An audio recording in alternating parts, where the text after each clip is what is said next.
Сәлем, достар. Бүгін сіздерге көпшіліктің талқысынан түспейтін бір тақырып туралы айтпақпын. Бәріміз спорттың пайдасын білеміз. Әсіресе жүгіру ең қолжетімді, ең қарапайым спорт түрі. Бірақ сіз ойлап көрдіңіз бе, күнделікті жүгіру сіздің денсаулығыңызға керісінше зиян болуы мүмкін бе? Кеттік, бірге талдап көрейік. Тізе буындарына зияны. Ғалымдар зерттеуінде ұзақ қашықтыққа жүгіретін адамдардың 70%-ында тізе мен жамбас буындарында ауру пайда болатыны анықталған. Әрбір қадам кезінде тізеге түсетін қысым дене салмағыңыздан 3 есе артық болады. Мысалы, сіздің салмағыңыз 70 болса, әр қадам сайын тізеңізге 210 салмақ түседі деген сөз. Жүрекке шамадан тыс салмақ.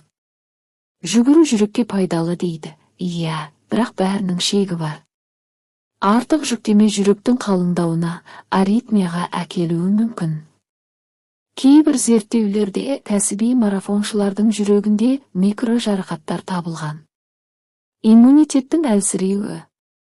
Көпшілік ойлайды, спорт жасасаң, иммунитет күшейеді. Бірақ шамадан тыс жүгіру керісінше әсер етеді.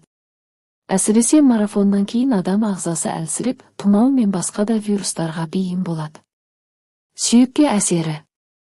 Жүгіру кезінде тек бұлшық ет қана емес, сүйек те зор қысым көреді. Әсіресе жасөспірімдер мен егде адамдарда сүйек тез қажып, стресс сыну пайда болады. Салмақ тастауға пайдасы аз. Көп адам жүгіруді арықтау үшін бастайды. Бірақ статистика бойынша жүгіру арқылы көп салмақ тастайтындар өте аз. Неге? Себебі ұзақ жүгіруден кейін ағза энергия жетіспегенін тамақпен қайта толтырғысы келеді. Соның кесірінен адам жегенін қайтадан орнына қояды. Жылдам қартаю процесі. Шамадан тыс жүгіру кезінде ағзада еркін радикалдар көбейеді.